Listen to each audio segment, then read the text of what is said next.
ഇപ്പോൾ വളരെ പ്രധാനപ്പെട്ട വാർത്ത എത്തുകയാണ്. തൃശൂർ പീച്ചിയിൽ രേഖകളില്ലാത്ത 62,50,000 രൂപ പിടികൂടി എന്ന വാർത്ത ഇപ്പോൾ എത്തുന്നു.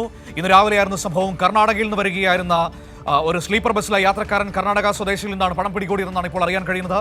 തെരഞ്ഞെടുപ്പ് കാലമാണ്, അതുകൊണ്ട് തന്നെ ഈ പണത്തിന് പുറകിൽ മറ്റെന്തെങ്കിലും ഉണ്ടോ എന്നൊക്കെ സംശയിക്കേണ്ടിയിരിക്കുന്നു. കുറച്ച് നാളുകൾക്ക് മുമ്പ് ഒരു തെരഞ്ഞെടുപ്പ് കാലം ഓർമ്മയുണ്ടാകുമല്ലോ, കുടകര കുഴൽപ്പണവേട്ട ഓർമ്മയുണ്ടാകുമല്ലോ അല്ലേ?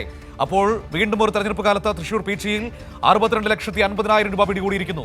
സാരംഗ് ചേരുകയാണ് തൃശൂരിൽ നിന്ന് വാർത്തയുടെ വിവരങ്ങൾ നൽകാനായി. സാരംഗ്, 62,50,000 രൂപയുടെ കള്ളപ്പണമാണ് പിടികൂടിയിരിക്കുന്നത്. തെരഞ്ഞെടുപ്പ് കാലമാണ്, അതുകൊണ്ട് തന്നെ ആ രീതിയിലുള്ള സംശയങ്ങളുമുണ്ടോ ഇതിന് പുറകിൽ? മനു, തീർച്ചയായും ഇലക്ഷൻ ബന്ധപ്പെട്ട് സംസ്ഥാനത്തൊട്ടാകെ പോലീസിന്റെയും അതുപോലെ തന്നെ ഡാൻസ് ഓഫ് സംഘത്തിന്റെയും നേതൃത്വത്തിൽ വിശദമായ പരിശോധനകളാണ് ഓരോ ഇടങ്ങളിലും നടക്കുന്നത്. ഇതുമായി ബന്ധപ്പെട്ട് ഇന്ന് തൃശൂർ പീച്ചിയിൽ നടത്തിയ പരിശോധനയിലാണ് രേഖകളില്ലാത്ത 62,50,000 രൂപ എക്സൈസ് സംഘം പിടികൂടിയത്. ഇന്ന് രാവിലെയായിരുന്നു സംഭവം. കർണാടകയിൽ നിന്നും വരികയായിരുന്ന സ്ലീപ്പർ ബസ്സിലെ യാത്രക്കാരൻ കർണാടക സ്വദേശിയായിട്ടുള്ള ഉദയ് എന്ന ആളിൽ നിന്നാണ് പണം ഇത്തരത്തിൽ പിടികൂടിയിട്ടുള്ളത്. കർണാടകയിൽ നിന്നും എറണാകുളം ഭാഗത്തേക്കായിരുന്നു ഈ ബസ് പോയിരുന്നത്. ഇതിനിടയിൽ നടത്തിയ പരിശോധനയിലാണ് പണം കണ്ടെത്തിയത്. പണം ഇലക്ഷൻ സ്റ്റാറ്റിക്സ് സർവേലൻസ് ടീമിന് കൈമാറും.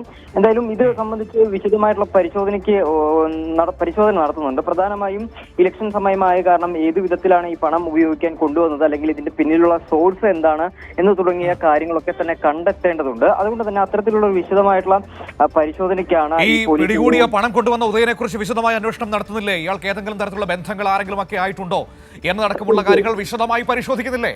തീർച്ചയായും ഈ സ്വദേശി കർണാടക സ്വദേശിയാണ്. അയാൾ കർണാടകയിൽ നിന്നും വന്നതുകൊണ്ട് തന്നെ അത് കേന്ദ്രീകരിച്ച് അയാളെ നിലവിൽ അറസ്റ്റ് ചെയ്തിട്ടുണ്ട്. എന്തായാലും തുടർ നടപടികളുടെ ഭാഗമായിട്ട് അയാളെ വിശദമായ ഒരു ചോദ്യം ചെയ്യും. അതിനുശേഷമായിരിക്കും ഇത്തരത്തിൽ ഈ പണം കണ്ടെത്തിയത്. കുടകരയിലെ കുഴൽപ്പണം വന്നതും കർണാടകത്തിൽ നിന്നായിരുന്നു, ഓർമ്മയുണ്ടല്ലോ അല്ലേ സാരംഗ്?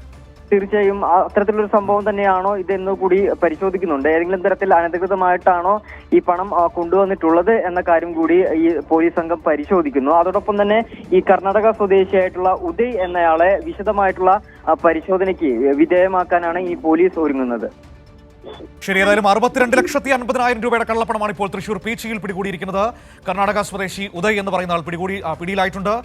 ഒരു സ്ലീപ്പർ ബസ്സിൽ കടത്താൻ ശ്രമിക്കുകയായിരുന്നു ഈ പണം എന്നാണ് ഇപ്പോൾ നമുക്ക് അറിയാൻ കഴിയുന്നത്.